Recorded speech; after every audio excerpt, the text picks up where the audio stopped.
Saya akan menjelaskan sedikit materi mengenai tentang respirasi sel.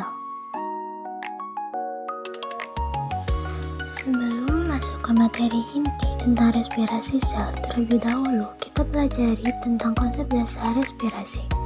Respirasi merupakan proses pertukaran gas oksigen atau O2 dengan karbon dioksida CO2 yang terjadi antara lingkungan luar dengan lingkungan dalam tubuh. Jadi, apa yang dimaksud dengan respirasi sel atau respirasi seluler? Respirasi sel atau respirasi seluler adalah proses pertukaran O2 dan CO2 yang terjadi antara lingkungan luar dengan sel lingkungan dalam sel. Tujuan dari respirasi adalah merombak molekul organik kompleks untuk mendapatkan energi dalam bentuk ATP, adenosine trifosfat. Proses respirasi sel terbagi menjadi dua, yaitu yang pertama respirasi aerob dan yang kedua respirasi anaerob.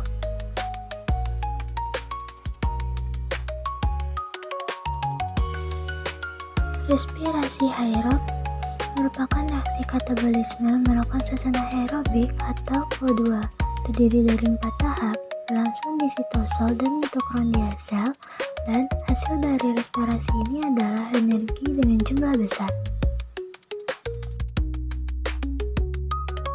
Respirasi aerob terdiri dari 4 tahapan, yaitu glikolisis, dekarboksilasi oksidatif, siklus Krebs, dan transport elektron.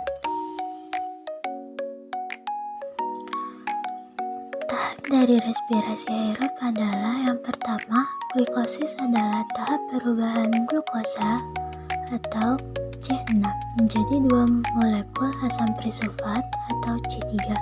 Tahap ini terjadi di sitosol sel. Glikosis menghasilkan 2 ATP sebagai energi, 2 NADH untuk transport elektron, dan 2 asam pirufat. Yang kedua yaitu karboksilasi oksidatif. Karboksilasi oksidatif adalah proses pengubahan asam trisulfat yang dihasilkan dari glikolisis menjadi asetil-CoA. Asetil-CoA kemudian bereaksi dengan asam oksaloasetat untuk masuk ke siklus Krebs. Proses ini terjadi di membran luar mitokondria. Hasilnya adalah 2 asetil-CoA, 2 NADH, 2 CO2. Yang ketiga yaitu siklus Krebs.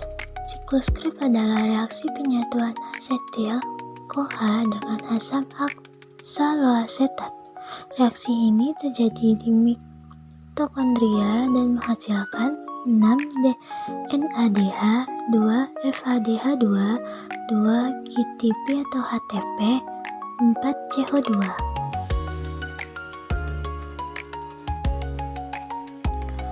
Yang keempat yaitu transport elektron.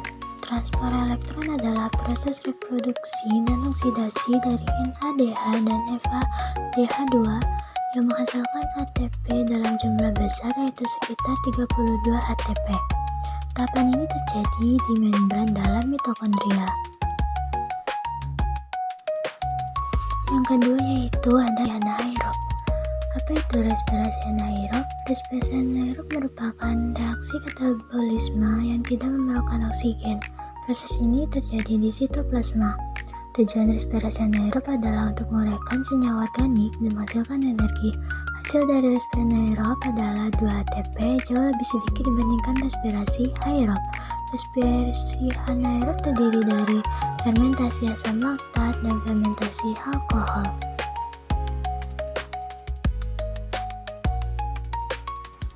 Kesimpulannya ialah respirasi sel terbagi menjadi 2 jenis utama, yaitu pertama respirasi aerob. Respirasi aerob membutuhkan oksigen, terjadi di sitosol dan mitokondria, menghasilkan 36 ATP. Sedangkan respirasi anaerob tidak membutuhkan oksigen, terjadi di sitoplasma dan menghasilkan 2 ATP.